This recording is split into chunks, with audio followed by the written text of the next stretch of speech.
Baik, Assalamualaikum warahmatullahi wabarakatuh. Kami mahasiswa Pendidikan Matematika UNESA akan mempresentasikan mengenai salah satu materi dalam mata kuliah Psikologi Pendidikan Matematika, yaitu mengenai teori cultural value. Next.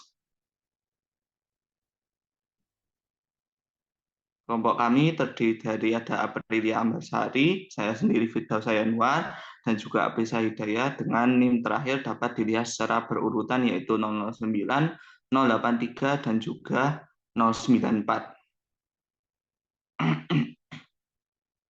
Nah, untuk topiknya yang pertama ada konsep dasar, ada pula relevansi, penerapan, dan juga kesimpulan.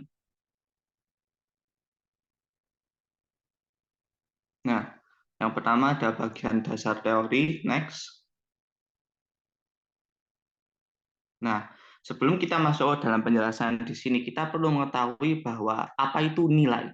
Nah, sebelum kita mengetahui tentang cultural value, kita harus memahami tentang apa itu value terlebih dahulu.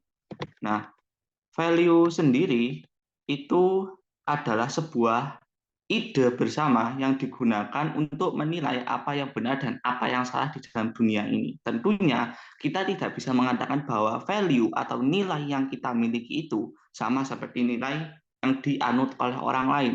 Nah, nilai-nilai budaya yang kita pegang sebagai manusia itu kebanyakan dipelajari pada umur 1-10 tahun. Oleh karena itu, dia akan kayak semisal membalut pada diri kita itu sampai dengan kita meninggal nanti. Dan secara tidak langsung kita tidak menyadari pengaruh dari apa yang diberikan nilai tersebut kepada diri kita, terutama pada bagaimana kita menyikapi kehidupan dan juga membuat sebuah keputusan. Nah, dalam diri kita sendiri tentunya tidak hanya kita yang memiliki prinsip atau nilai seperti itu. Ada orang di luar sana yang tentunya punya prinsip yang sama seperti diri kita atau nilai yang sama seperti diri kita. Oleh karena itu, kita sebagai seorang manusia tentunya memiliki nilai yang dimana itu bisa membuat kita bersatu. Nah, dari sinilah kita bisa melihat adanya keberagaman, yaitu apa? Antara satu kelompok dengan kelompok lainnya, mereka memiliki keyakinan dan nilai yang berbeda-beda. Nah, menurut Schwartz, penekanan nilai budaya membentuk dan membenarkan keyakinan, tindakan, dan tujuan individu ataupun kelompok. Pengaturan dan kebijakan, kelembagaan, norma, dan praktik sehari-hari mengekspresikan penekanan nilai budaya yang mendasari dalam masyarakat. Nah, ini sudah sebagai bukti bahwa kelompok itu adalah subbagian dari sebuah masyarakat yang dimana untuk setiap tindakan mereka atau keputusan yang mereka ambil serta normanya yaitu dipengaruhi oleh nilai yang mereka anut. Next. Nah, nilai budaya dalam konteks edukasi yang saya ambil di sini adalah menurut Hofstede dalam Morera, yang pertama ada individualisme atau kolektivisme. Individualisme atau kolektivisme yang dimaksud di sini adalah tentang bagaimana orang itu memiliki nilai antara diri sendiri dan juga bagaimana mereka itu berkelompok. Orang yang memiliki etnis tertentu di suatu masyarakat tentunya akan lebih mudah untuk berbaur dengan etnis yang sama. Akhirnya mereka membentuk sebuah kelompok yang solid karena mereka didasari oleh adanya similaritas antara dirinya dengan orang-orang di sekitarnya. Orang yang bersifat individualisme sangat mudah untuk membentuk kelompok. Namun jika kita bertanya tentang solid atau seberapa kokohnya mereka dalam satu kelompok itu tentunya tidak akan sesolid orang yang memiliki kolektivisme. Oleh karena itu biasanya di kelas cenderung anak yang beretnis tertentu itu berkelompok dengan etnis yang lain, berkelompok dengan etnis mereka sendiri yang memiliki beberapa siswa di dalam kelas itu tadi. Nah, yang kedua ada power distance.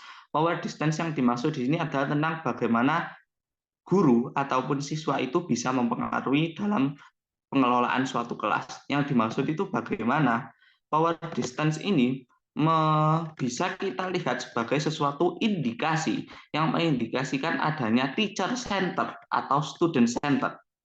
Nah, di kelas dengan jarak kekuasaan yang besar atau power distance yang besar itu akan berpusat kepada guru. Nah, artinya apa? Di dalam kelas seharusnya ada tatanan yang ketat dengan guru yang memulai semua komunikasi. Siswa berbicara hanya jika ditawarkan untuk berbicara. Nah, sedangkan kebalikannya lagi, dalam kelas dengan jarak kekuasaan yang kecil atau power distance yang kecil, guru seharusnya memperlakukan siswa yaitu secara setara dan berharap diperlakukan setara juga oleh siswa. Oleh karena itu, proses pendidikan ini berpusat pada siswa dan inisiatif siswa dihargai karena mereka semua dapat mengungkapkan pendapat mereka dan juga guru juga akan menghargai apa yang mereka sampaikan dan siswa tidak perlu menunggu instruksi dari guru terlebih dahulu atau guru memberi kesempatan kepada mereka terlebih dahulu untuk menyampaikan pendapatnya. Yang selanjutnya ada uncertainty avoidance. Uncertainty avoidance itu adalah bagaimana siswa itu cenderung menghindari sesuatu yang ketidakpastian. Memang siswa diberi penghargaan karena benar jika menjawab sesuatu di dalam kelas. Nah, akan tetapi ketika tingkat kebenaran yang mereka sampaikan itu rendah atau tingkat kemungkinan apa yang mereka sampaikan itu benar adalah kecil, maka gagasan bahwa hanya ada satu jawaban yang benar itu dapat menjadi hal yang tabu. Maksudnya itu apa? Siswa itu berpikir bahwa oh ini tidak mungkin jawaban saya yang ini itu benar, pasti ada jawaban yang lain lebih benar daripada saya. Oleh karena itu, kita sebagai siswa itu menghargai adanya orisinalitas. Maksudnya begini, guru itu menghargai adanya orisinalitas untuk masing-masing jawaban siswa, sehingga siswa dituntut untuk berpikir kreatif dalam menjawab masalah yang diberikan oleh guru. Nah, selanjutnya ada maskulinitas dan feminitas. Maskulinitas dan feminitas di sini maksudnya adalah bagaimana di suatu negara ataupun sistem pendidikan itu memandang tentang dua hal ini.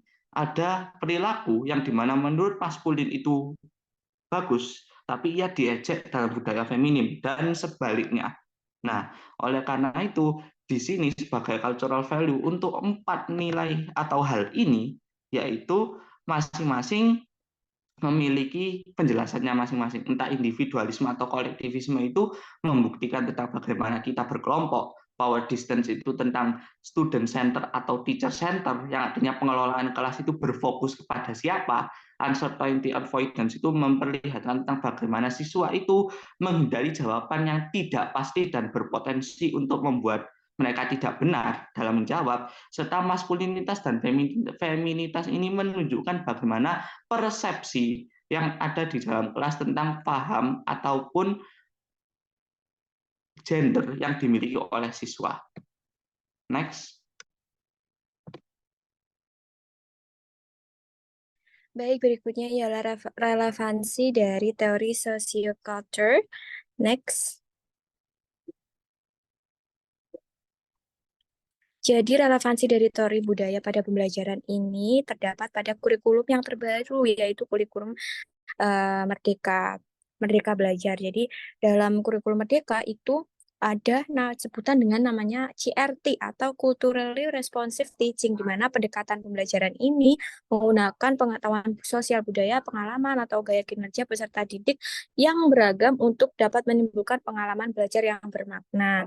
Jadi dalam kurikulum Merdeka ini, CRT itu diintegrasikan pada kurikulum pembelajaran yang mendukung P5. Apa itu P5? Yaitu P5 adalah proyek penguatan profil pelajar Pancasila.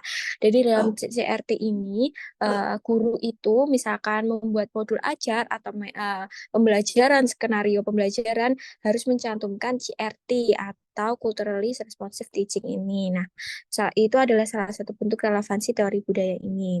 Untuk lebih lengkapnya pada contoh penerapan akan dijelaskan oleh rekan saya. Ya, selanjutnya masuk pada penerapan dari teori ini, yaitu implementasinya itu biasanya terletak pada konten untuk pengenalan masalah pada pembelajaran. Jadi misal yang pada tiap daerah itu tidak akan sama gitu. Nah, itu adalah tugas guru untuk menyesuaikan budaya mana yang ada pada daerah tersebut gitu. Nah, misalnya pada daerah yang mayoritas penduduknya itu bekerja sebagai peternak.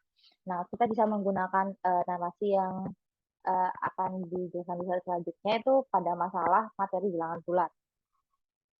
Nah, seperti ini. Jadi di sini ada narasi yaitu Barunagari, sebuah kampung di daerah perbukitan kaki Gunung Semanjung yang alamnya masih sejuk dan udaranya masih bersih.